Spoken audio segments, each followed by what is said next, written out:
Skin deep. The top layer is called the epidermis.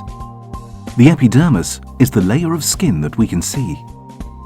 Cells on the surface are constantly falling off.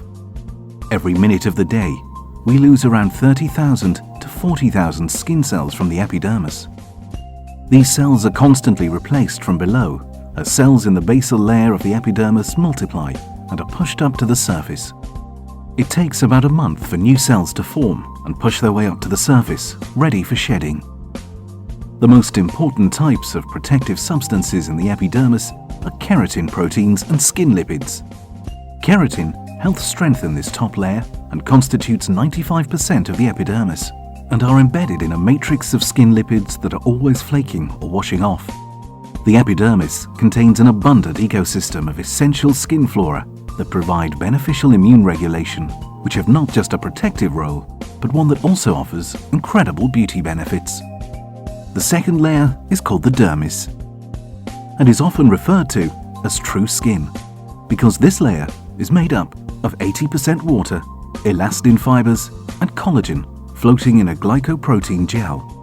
The dermis is essentially the tissue supporting the skin and makes up about 90% of the skin's thickness. In contrast to the epidermis, it is vascularized, enabling it to not only provide energy and nutrition to the epidermis, but also to play an important role in thermoregulation and healing.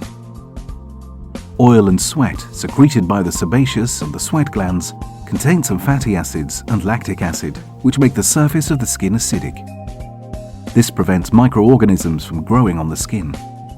The sebaceous glands are found at the base of each hair follicle and secrete sebum, which waterproofs the hair and lubricates the skin. Overproducing sebaceous glands, which often happens in adolescence, can lead to the formation of blackheads and pimples. This third layer is the hypodermis.